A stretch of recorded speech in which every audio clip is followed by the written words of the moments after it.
Kedua, walaupun iman menyangkut masalah hati, tetapi iman bukanlah semata-mata masalah emosi. Iman berkaitan erat dengan sejarah, peristiwa historis tentang kebangkitan Kristus, dan ini sangat penting. Kekristenan tidak mengajarkan iman yang buta, iman yang tidak rasional, atau iman yang tidak berdasar pada realita. Kebangkitan Kristus tidak hanya membuktikan bahwa Ia adalah Tuhan pada dirinya sendiri, tetapi Ia adalah Tuhan atas hidup kita. Sebagai Tuhan, Ia seharusnya menjadi tempat persandaran di tengah kelemahan dan keberdosaan kita.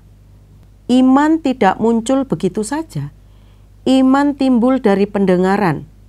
Orang tidak bisa percaya kepada Kristus jika mereka belum mendengar tentangnya. Mendengar di sini bukan sekedar secara fisik, tetapi mendengar dengan hati yang terbuka dan responsif.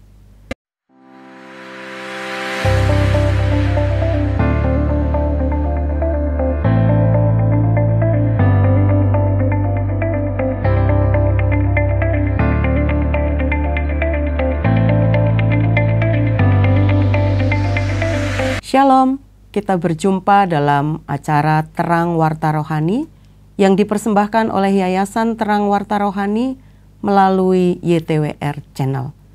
Dan hari ini kita akan belajar tentang mendengar dan diselamatkan. Saudara, keselamatan adalah anugerah Allah dan keselamatan di dalam Kristus adalah Injil atau kabar baik. Tetapi bagaimana seseorang bisa diselamatkan jika mereka tidak pernah mendengar Injil? Rasul Paulus dalam suratnya kepada jemaat di Roma menekankan bahwa mendengar adalah langkah penting menuju iman dan keselamatan. Dalam Roma 10 ayat 14 berbunyi demikian. Tetapi bagaimana mereka dapat berseru kepadanya jika mereka tidak percaya kepada Dia? Bagaimana mereka dapat percaya kepada Dia jika mereka tidak mendengar tentang Dia? Bagaimana mereka mendengar tentang Dia jika tidak ada yang memberitakannya? Kalau dilihat dari bahasa asli Alkitab, ada sedikit perbedaan terjemahan dari terjemahan baru bahasa Indonesia. Secara harafiah, terjemahan itu seperti ini.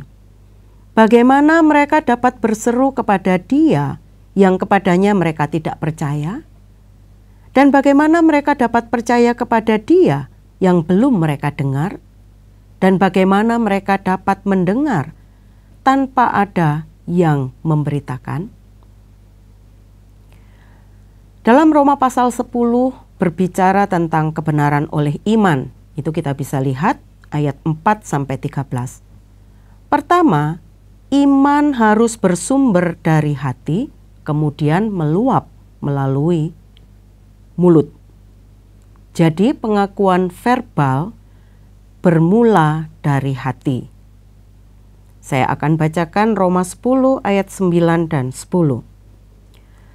Sebab jika kamu mengaku dengan mulutmu bahwa Yesus adalah Tuhan dan percaya dalam hatimu bahwa Allah telah membangkitkan Dia dari antara orang mati, maka kamu akan diselamatkan. Karena dengan hati orang percaya dan dibenarkan, dan dengan mulut orang mengaku dan diselamatkan. Pengakuan di mulut harus dimulai dari keyakinan di dalam hati. Kedua, walaupun iman menyangkut masalah hati, tetapi iman bukanlah semata-mata masalah emosi. Iman berkaitan erat dengan sejarah, peristiwa historis tentang kebangkitan Kristus, dan ini sangat penting. Kekristenan tidak mengajarkan iman yang buta, iman yang tidak rasional, atau iman yang tidak berdasar pada realita. Iman lebih daripada sekadar romantisme psikologis, relasi manusia dengan Allah. Ketiga, iman bukan sekadar luapan emosi atau persetujuan intelektual, namun persandaran penuh seluruh hidup kita kepada Kristus. Iman itu juga berarti kita mengakui ketuhanan Kristus atas hidup ini. Kebangkitan Kristus tidak hanya membuktikan bahwa Ia adalah Tuhan pada dirinya sendiri, tetapi Ia adalah Tuhan atas hidup kita. Sebagai Tuhan, Ia seharusnya menjadi tempat persandaran di tengah kelemahan dan keberdosaan kita. Dia adalah objek seruan kita.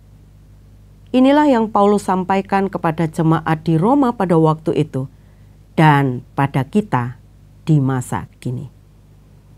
Kalau kita melihat struktur kalimat yang ada di dalam teks ini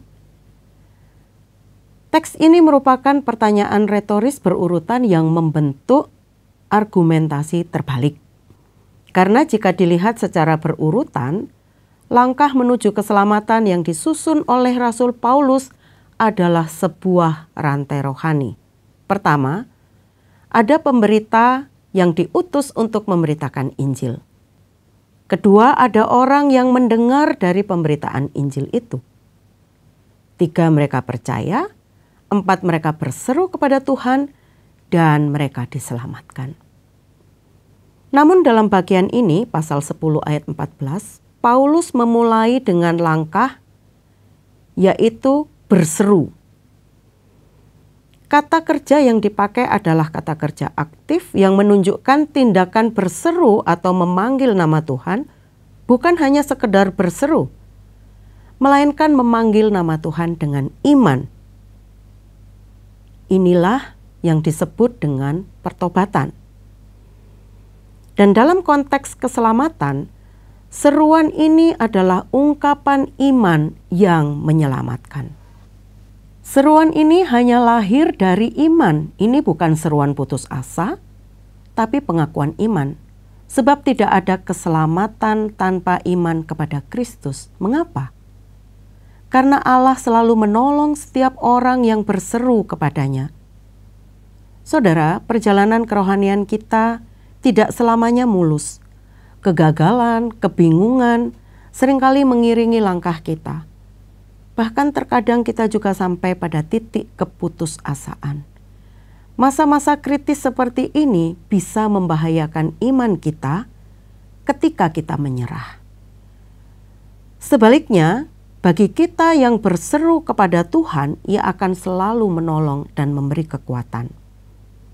Ia akan datang untuk menyelamatkan kita dalam situasi yang sesulit apapun, sebab kekayaan kemurahannya jauh melebihi kelemahan dan keberdosaan kita. Setiap orang yang berseru kepada nama Tuhan akan diselamatkan. Yoel 2 ayat 32. Bagian firman Tuhan inilah yang dikutip oleh Paulus di dalam Roma 10. Yang berikut adalah percaya. Bagaimana mereka percaya jika tidak mendengar? Dan percaya kepada siapa? Tentu percaya kepada pribadi Kristus, bukan sekadar pengakuan intelektual. Hal ini menunjukkan bahwa iman adalah syarat bagi seruan kepada Tuhan. Yang dibutuhkan manusia hanyalah beriman kepada Kristus. Keselamatan bukan hanya dimungkinkan Kristus, tetapi juga dijamin oleh Allah. Berikut mendengar. Menekankan bahwa iman itu timbul dari pendengaran, bukan dari perenungan atau pengalaman mistis. Mendengar tentang apa? Mendengar tentang Injil. Mendengar bukan hanya sekedar mendengar, tetapi mendengar dengan pengertian yang respons atau mendengar secara aktif. Yang terakhir adalah memberitakan. Memberitakan sebagai seorang utusan resmi yang menyampaikan kabar baik kepada banyak orang.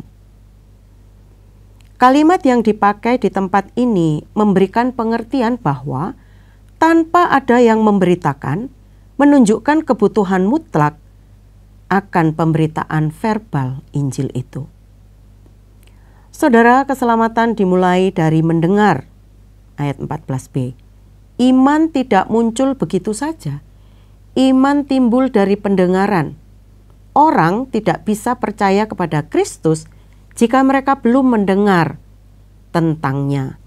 Mendengar di sini bukan sekedar secara fisik, tetapi mendengar dengan hati yang terbuka dan responsif. Pentingnya pemberitaan Injil ayat 14c ditunjukkan oleh Paulus bahwa seorang pemberita Injil itu harus diutus, sebab tidak ada pendengar tanpa pemberitaan. Ini adalah tanggung jawab setiap orang percaya, bukan hanya para pengkhotbah. Berseru hanya dimungkinkan jika orang itu lebih dahulu beriman. Beriman hanya dimungkinkan kalau ia sudah mendengar. Mendengar hanya dimungkinkan jika ada orang lain yang memberitakan kabar baik. Dari pihak Allah tentu saja menghendaki ada banyak utusan Injil. Adakah hati kita memiliki hasrat untuk memberitakan Injil agar ada banyak orang yang mendengar, memiliki iman untuk berseru kepada Tuhan dan diselamatkan? Kiranya Tuhan Yesus memberkati. Terima kasih Anda sudah mengikuti program kami. Jika Anda diberkati, jangan lupa like, komen, dan share supaya Anda tidak ketinggalan setiap program terbaru kami. Jangan lupa juga untuk subscribe channelnya dan nyalakan loncengnya. Jika Anda ingin mendukung pelayanan kami, bisa melalui rekening kami berikut ini atau menghubungi kami di sini.